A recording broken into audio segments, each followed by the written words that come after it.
that it's all a grift. This idea that he'll do anything under the sun to win a Super Bowl. He wants one that he won on his own with a team he built. That had been the narrative for so long. You're tuned in to the Ross Tucker Football Podcast, guiding your gridiron journey, none other than your host, former NFL lineman, Ross Tucker.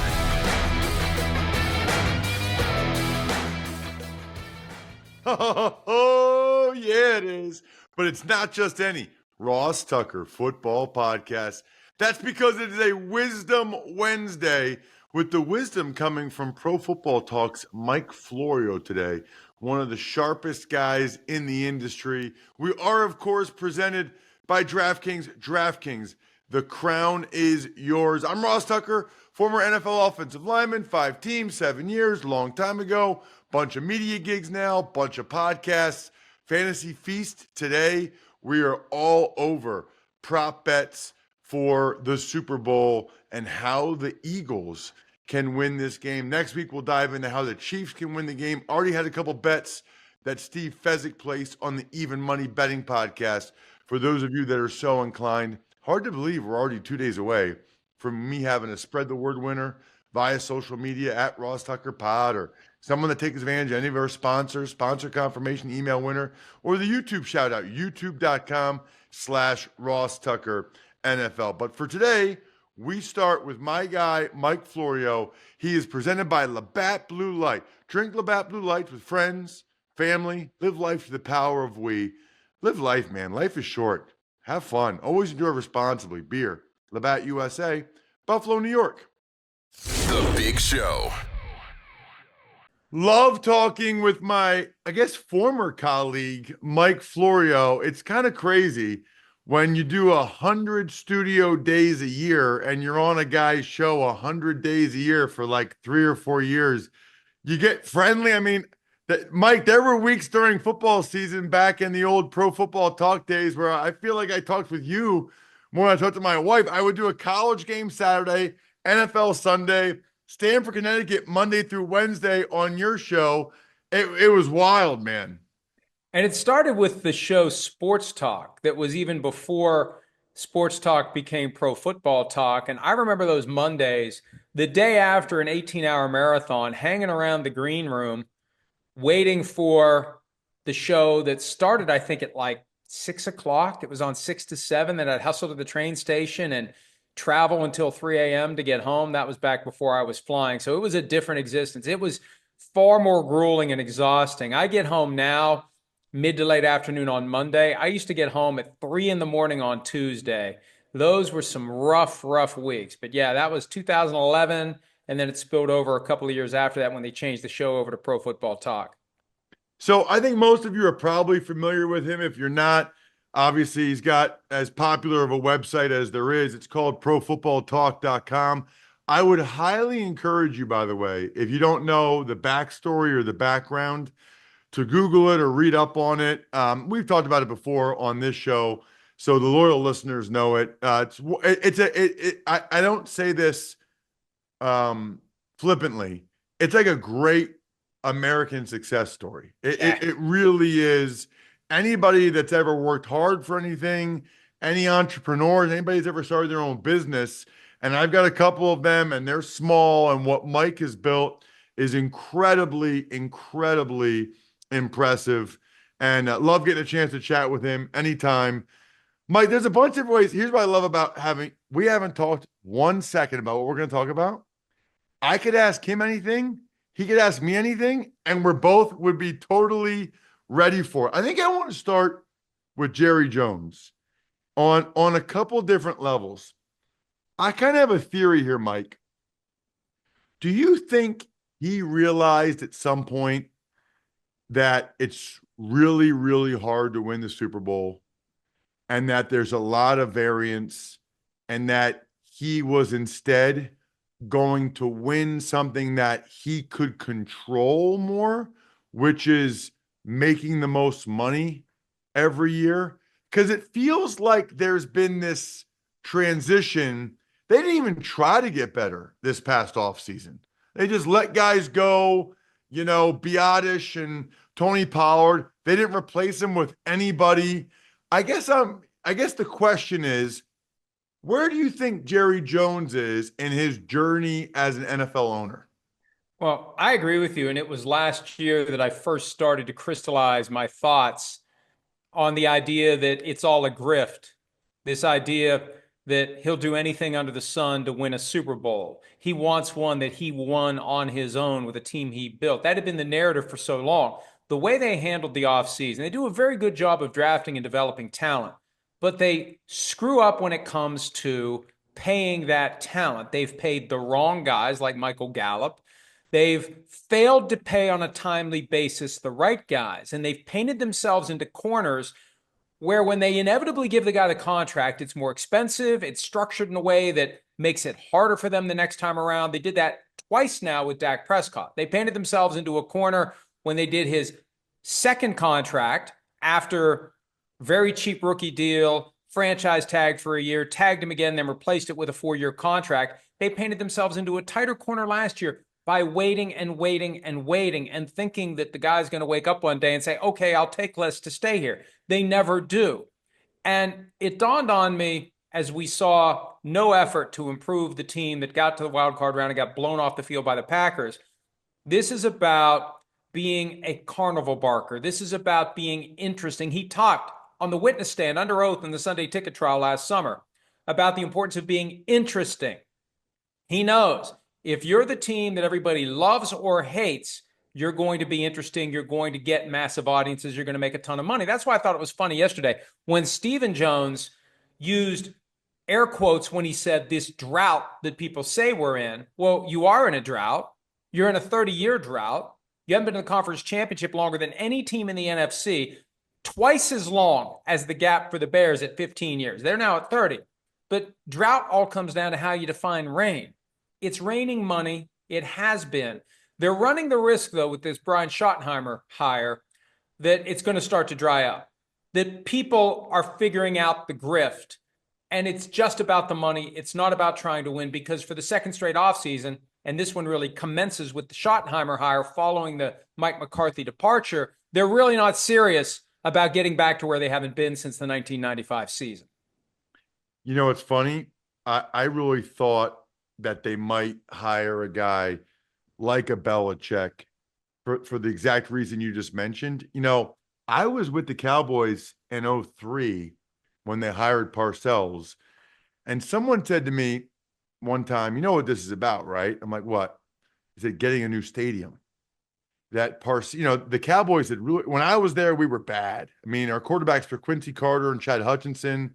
We went 5-11 or whatever it was. Campo got fired, and they had a bunch of bad years in a row. And the thought was bring in Parcells, turn it around into a winner so they can get the new stadium out in Arlington. And it worked. I mean, that whole thing worked. The other part about Jerry Jones I think is interesting, Mike. I'm at the point now, and by the way, I liked him as an owner when I was there in the sense that, you know, I'd gone from Dan Snyder to Jerry Jones. Dan Snyder never talked to me or looked at me. First day I was there, Jerry Jones came up to me, hey, Ross, Jerry Jones, nice to meet you. I thought, wow, that's kind of cool. I get nervous now when he talks to the media. You know, there's an age, Mike, where I sure as heck would not have wanted my pop-up, my grandpa, to talk publicly to anyone, okay? Because I know what he said, and I know what he was capable of saying. You know, we have all kinds of jobs in the United States where you age out or there's an age limit or restriction. The Packers are a good example of that. He's for owners, and he's said a few things this year that we're getting to that point where you wonder if there's anybody there to say, hey, Dad, maybe Steven should be the one talking to media now. Your thoughts? It's an issue that every family with aging parents deals with. It's just on a much higher scale. When do the car keys need to be taken away? When does help from the outside need to be brought in? And for the kids, it's basically dog paddle your way through it and hope it stabilizes and accept the fact that at some point it's going to get worse and you have to be ready to move when it does get worse. And look, This is one of the things that makes covering the NFL so fascinating. Multi-billion-dollar football operations owned and operated like family food trucks. And there's no test that you have to pass to buy a team or to keep a team. You just have to have enough money to show up and be the one who purchases it. And then when you're in the family, you just need to be the person whose name is in the will when it's time to pass control of the team to the next generation. There's no aptitude. There's no, is this a good person? Does this person know anything at all about football? And Jerry Jones never would have gotten away with making himself the GM in today's climate. In 1989, there wasn't the internet. There wasn't talk radio to the extent there is today. He was able to do it. He did it. Nobody said boo. It's ridiculous to think somebody buys a team and appoints themselves the general manager. And I guess with 36 years of experience on the job, even if he never would have been hired for the job, you get to a point where you know what you're doing. But now we're at the point where there will be a passing of the baton. And he speaks so often. After every game, you see that media scrum with the recorders and the phones in his face. He does the 2 spots a week on 105.3 The Fan in Dallas, and he got into a mess this past year where he kind of threatened to get the hosts fired if he wanted to because he didn't like the questions they were asking. So, yeah, it's going to happen at some point. And we all should be so fortunate. The only alternative to growing old is dropping dead. So it's there for all of us. The challenge is knowing when to step aside. And Jerry Jones seems way too stubborn to step aside. He probably would say he's perfectly fine, and he'll probably keep saying he's perfectly fine even when he gets to the point where he's not. You know, it's kind of going under the radar. You're the only person I've seen anywhere to write about this or even know about this, as far as I know. All these layoffs, or they're offering buyouts at the NFLPA. And just for my listeners and viewers, I'm not asking this self-serving for NFLPA. It ties into the 18 games. But what happened in NFLPA that they're losing money or whatever's happening that they have to offer all these people buyouts? Well, the quiet changeover from DeMaurice Smith to Lloyd Howell a year and a half ago, where there was a search process that nobody knew about. It was secretive. All of a sudden, Lloyd Howell is the guy. He's got no union experience. He's got management experience. It's been confusing. It's been frustrating to people who want to understand what's happening there. They had one of the first decisions he made, the termination of the Panini exclusive trading card contract. That sparked litigation that ultimately was resolved like $7.5 million judgment against the union. My understanding is there was much more in attorney's fees that had to be paid. And now on top of that, and that leads to how do we properly configure a 150-person workforce? How many people do we really need? They're doing the buyouts now to try to trim the workforce before they do layoffs, and they would prefer not to do layoffs, but they might have to inevitably. Operating against that background is the ruling that came down early last week in a collusion grievance that was filed by DeMaurice Smith when he was in charge, challenging the refusal to give certain veteran quarterbacks fully guaranteed contracts. My understanding is the NFLPA lost that, so they've got no reason to crow about it. The NFL hasn't said anything about it because I believe, and I've talked to a bunch of different people about it, the ruling itself still isn't out there. But the thinking is the NFL is deliberately being discreet with it as part of this dance to get an agreement on 18 games. And the NFL has a laser focus on getting an agreement to 18 games. So you pick your battles, you do someone a favor, and maybe you lay the foundation to get to 18 games. And to the extent that it would result in an expansion of rosters, that's more union members, that's more union dues, that's a greater profit and loss statement for the NFLPA when it's all said and done. And the more I hear about it, the more convinced I am that that's why we haven't heard anything about this collusion grievance ruling.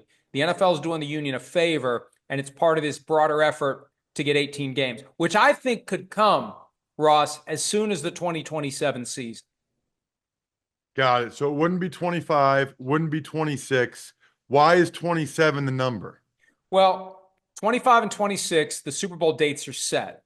And once you set your Super Bowl date, that becomes something that is virtually impossible to change because all the hotels for the week are set, the convention center space for Radio Row and the media outlets is set. The one Super Bowl that has a location but not a date is the 2027 season. in Atlanta. No date yet. And the 26th Super Bowl, to the extent that people have been craving the Super Bowl on President's Day weekend, the way the calendar works out under the current structure with a 17-game season and one bye, it lands on President's Day weekend. So we're going to get that in 2 years. We could get it the next year if they add an 18th game. It would have to be without a bye, unless they want to start the season on Labor Day weekend, which is, I guess, possible. They used to until they realized nobody's watching TV on Labor Day weekend. The world has changed since then because we're all watching TV wherever we are with these. So that's why 27 is the first one where it's practical, because that's the first Super Bowl. While it has a location, it doesn't have a date. So you may disagree with me here, but I always think it's an interesting, like, I see a lot of people writing or saying the NFLPA should make sure they get this and get that and get this to go to an 18th game. And look, I want the NFLPA to get as much as they possibly can from the NFL in any negotiation, but the players are getting just about 50 cents on the dollar. Like, if they go to the 18th game and get a lot more money, that's also good for the players. Why does nobody ever mention that? They always act like the players like are totally losing out on this deal and they're reluctantly doing it. You know, I always say, if you went into the locker room on January 5th and you said to every guy, "Hey guys, season's over, nice job. We just got a call. We could do one more game next week and you'd all get another paycheck." So whatever that is for each guy, everybody other than maybe like the 3 or 4 guys that already make crazy money, Mike, every guy like, hell yeah, we're already here. We already did training camp. We're already did the whole season. All we're going to have is like 3 walkthroughs this week and then one more game and we all get another game check. They would all say yes. Well, and that's why we've gotten to 17 and why we will get to 18. This is all rooted in collective bargaining.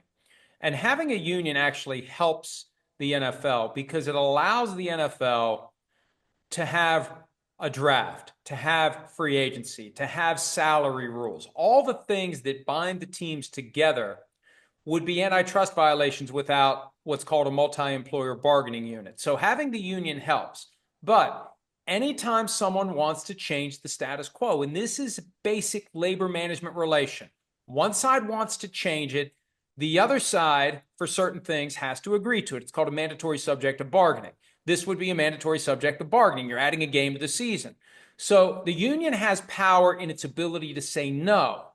That's where this idea comes from, that if you want us to say yes, you got to give us something. Same way the NFL always does. When the union wants something that really would help the league, like, does it really matter that, and we've gotten to the point where marijuana use has basically been fully decriminalized by the league, but the league fought it because it's a subject of collective bargaining. They want it. We know they want it, so we want something, even though it would kind of help us as well if we agree to it. So here's why we are where we are. The lockout in 2011 proved that the players aren't going to give up a game check. So when the league shuts the doors and padlocks the gates, eventually the union's going to cry uncle. D. Smith agreed to 17 games 5 years ago, I believe, because he saw what was coming. Contract expires. They'll lock us out until we say uncle on 17 games. So let's just do our best deal on 17 games. But he fought it. He said at first, we're not going to do it. You got to hold firm to get the concessions in this lopsided relationship where one side will use the nuclear option of a lockout and the other side will never use the nuclear option of a strike. So you do what you can to try to balance it out. This time around, Lord Howe, when he was interviewed by the Washington Post last year on the topic of 18 games, he said, who doesn't want more football? And the reaction is, no, you got to try to get more. You got to try to draw a line in the sand because you help balance out this relationship that is inherently imbalanced because the owners will shut the league down for a season if they have to, and the players never will. You're right. The players will make more money because the pie grows. But that growth in the pie is sufficiently important to the league that maybe they'll give something up. And it's the exact same posture the league would take if the roles were reversed. The last thing on this, it's been quiet. And I think the only 2 people that talked about this at all were me and you as it relates to Deshaun Watson and the Browns. When they released that statement and they said he got hurt in Miami, my ears perked up because we were always told, as long as you're at the team facility, team property, you're good. You get hurt on your own. Even if you're training for football, You can't prove that. You know, of course, any guy that gets hurt on a jet ski or whatever, they're like, oh no, I was working out. So they can put you on NFI. Have you heard anything more about that, Mike? Because him being in Miami, like when I hurt my neck against the Ravens, the Redskins made me rehab in Virginia. They had told me initially I could go back to Pennsylvania. The guys in the locker room were like, you hear Tuck gets to go back to Pennsylvania and still get paid? Then they said, nah, no, you got to go to Virginia now. I'm surprised that the Browns aren't making him stay in Cleveland, knowing he doesn't want to do that. What are you hearing there, Mike? Well, there's two issues at play here, and it comes both from his contract and from the way these things have been handled in the past. One, is he complying with the agreed to rehab plan? Was he not wearing a walking boot when he should have been wearing a walking boot? For example, I don't know whether he should have been. It all depends upon what the specific plan was. The other side of it is, was he engaged in activities that specifically will result in the forfeiture of his guaranteed money? He's still got $92 million owed to him between 25 and 26. It's $46 million a year. If he was doing any of the various things enumerated in the contract, including playing basketball, they could pull the plug on the guarantees and then cut him. That's procedurally what would happen. You've done something that allows us to void your guarantees, so that $46 million this year, $46 million next year, no longer guaranteed. We're going to cut you. That's what this dance is all about. And when they say he rolled his ankle in Miami, that is, I think, the signal that they're at least going to explore it. Now, if he was just walking around a hotel room or a property that he leases or owns in Miami and he had a freak thing, that's going to be harder. And my understanding is that's been litigated in the past between the league and the union. It's got to be some affirmative failure to comply with the terms of his rehab guidelines or evidence that he engaged in a specific prohibited activity. And there have been teams that have interviewed witnesses, hired investigators, and found out that whatever the guy said he did to cause an injury is a load of crap. And there's been litigation over that. And we don't know about all of the various grievances that get filed. We don't know about the outcomes. A lot of this stuff happens quietly. It's not even reported. But I think the Browns at least are trying to set up the opportunity to explore and act on that. And then what you could do, Ross, you could just go to Deshaun Watson and say, look, here's our evidence. We think we have a pretty good case. So let's work out a new deal. Not all or nothing. We're going to arbitration and see what happens. We have a proposal for you on a reduced contract, or this year's guaranteed, next year isn't. Something to avoid that $92 million ball and chain they've had around their neck for the last 3 seasons, with 2 more to come. Can't highly recommend following him on social media enough at Pro Football Talk. Obviously, checking out the website, profootballtalk.com. No idea how he's had time to write some novels. I don't actually know how people read books. I mean, I have like 20 open web browsers on my phone. All I read is articles from web browsers that I saw on social media. I don't know how people read books, but if you are a book reader, Son of Mine is awesome. You guys, Father of Mine. I mean, I have no idea how you did this. Anyway, just follow him on social media at Pro Football Talk. Let me make a quick pitch. First of all, the 3 novels are available in ebook form on Amazon for only 99 cents. I am not making much money on this. I encourage people to read, because for the same reason we follow football as a diversion from all the crap in our lives that we have to deal with on a daily basis, if you find yourself in a good book, especially a novel, it kind of takes you away to a different world. It activates your brain. You imagine the characters and the action, and it's just something you carry around. And I do all my reading on my phone. You read a chapter here and a chapter there. You look forward to it. It's a break from all the other stuff you have to do. So I'm a big pro reading guy. I love that A.J. Brown had a book on the sideline. I was going to take a copy of Father of Mine and put it on the bench when we were in Philly last Sunday. The snow and the rain probably would have ruined it. But I'm big on that, because we grow up, I think, programmed to hate reading because they make us do it. At some point when you become an adult and you choose to do it, you're like, hey, this is pretty good. If you find a good book, if you find a bad book, it's like, what am I doing? But all I ever ask people is just give them a try. You'll like them. And I love doing it. It balances out the stuff I do all day long, because I write stuff today that is meaningless by tomorrow. This at least has some staying power. And it's just a great release and a great break from thinking about Deshaun Watson and the union and measuring fourth downs and the NFL being rigged for the Chiefs and all the other stuff that's out there. And they're going to have to close that loophole. Otherwise, there's going to be a lot of people like you paying people like Mahomes or Hurts to read Father of Mine on the sideline. That's right. It's a great sponsorship opportunity. List. The official novel of the National Football League. You can only read, just like you can only wear certain hats, you can only read certain books on the sideline at NFL games. Yeah, they're probably going to do that. Thank you, Mike. See you, Ross. All right, Super Bowl ticket price update, Jack. I'm looking on my GameTime app. The GameTime pick super deal is lower section, 107, row 12, $6,284. That is the all-in pricing. I don't like when you look at prices on other places and they jack it up with all the fees. I like the all-in pricing on the GameTime app. And by the way, if you don't want to go to Super Bowl, you'd be amazed. Jack just went to the Sixers game last night using the code Ross with tickets he got on the GameTime app. So you guys can do the same. We actually use this stuff. We like the GameTime app. We like how it works. We like the seat views. We like the lowest price guarantee. Take the guesswork out of buying tickets with GameTime.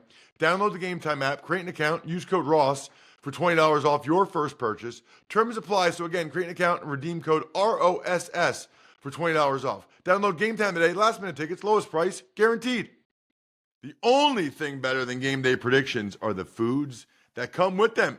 Introducing Tums Fantasy Foodball Pool. Brought to you by Tums, America's #1 antacid brand, and DraftKings. Turn football into foodball by building your best game day plate for a shot at winning a share of $40,000 in cash prizes. Join the Tums foodball action during this playoff season's most heartburn-inducing time. Visit DraftKings.com/Tums foodball now through February 9th to enter for free and select your game day plate before the start of each playoff round. Age and eligibility restrictions apply. Void where prohibited. See terms at DraftKings.com/Tums foodball.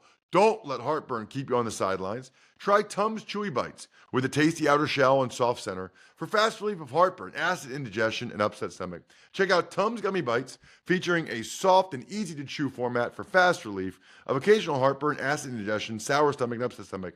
Both available at Amazon, Target, and other major retailers nationwide. Be sure to follow Tums at Tums Official on Instagram and TikTok. All right, the Super Bowl is set. It is the Eagles and the Chiefs. I've been telling you guys about Smirnoff being an official sponsor of the Ross Tucker Football Podcast all year. So you already know that they're also an official vodka partner of the NFL and Super Bowl 59. What I love about Smirnoff is that you can get the world's #1 vodka without breaking the bank. Very important. This feeling is what the good folks over at Smirnoff call Smirnoff Extraordinary. And yes, I can say that way better than the guys in the TV commercial. They've got some awesome items right now dropping, including from Vernon Davis. You got to check it out. Head on over to SmirnoffDrops.com to check out upcoming drops and check out these Smirnoff Extraordinary items. Go quick. They won't last long.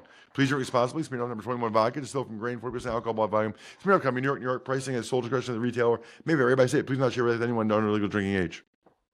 Tuck's Takes. All right, Ross, let's head to New Orleans before Super Bowl, something irrelevant to that with the Saints. Commanders offensive coordinator Cliff Kingsbury, he declined to interview with the team, and former Cowboys head coach Mike McCarthy also pulled his name out. He's focusing on the 2026 cycle. Right, and so when you start to see these dominoes, Jack, just taking you behind the scenes a little bit, this means those guys know who's getting the job, and it's very likely Kellen Moore, which is something we will talk about more over the next couple days and the impact that that has on the Eagles and their prep for the Super Bowl. I talked about that in a Ross report at Ross Tucker NFL recently, but you pull out your name this long if you're Mike McCarthy, that's because you realize you're not getting it. You say you're not interviewing now if you're Kingsbury. I think he also realized that Kellen Moore is probably the guy that's getting it there in New Orleans. Cowboys, they hire Matt Eberflus as their defensive coordinator, and the Bears, they're hiring Dennis Allen as theirs. You know what I really like about both those? Both of those guys just got fired as head coaches, they can help their first-time head coaches, Brian Schottenheimer in Dallas, as well as Ben Johnson in Chicago, perhaps, avoid some of the pitfalls that those guys fell into. So first of all, those guys are good defensive minds. Secondly, they can kind of give those guys a list of, hey, don't do this, this, or this. Do subscribe to this show on youtube.com/Ross Tucker NFL and listen to the other shows as well, especially when we put them on each other's feeds. I think we're done here. I don't often tell you guys about other podcasts to go listen to other than mine, but I will for my guys, Jason and Travis Kelce. Awesome, down-to-earth guys, even though they're super popular now with their hit show, New Heights. It's really just brothers busting on each other, cracking jokes, A-list interviews. Listen and watch New Heights wherever you get your podcasts. But if you want to skip the ads, catch new episodes, and unlock access to exclusive episodes of the show, join Wondery Plus in the Wondery app, Apple Podcasts, or Spotify. Thanks for tuning in to the Ross Tucker Football Podcast. Make sure to also check out Even Money, Fantasy Feast, and College Draft, all on the DraftKings Network on Samsung TV Plus, YouTube, or subscribe to the podcast on your favorite platform. Shout out myfrontpagestory.com. Couldn't be more passionate about anything than I am about telling the people in your life how you feel about them, you love them, you care about them. Myfrontpagestory.com. Best way I've seen to do that. It's in written form. It's forever. It's the best Valentine's Day gift. Myfrontpagestory.com. Backofficescheduler.com. HumanHeadNYC.com. Sporticulture. Pizza Boy Brewing.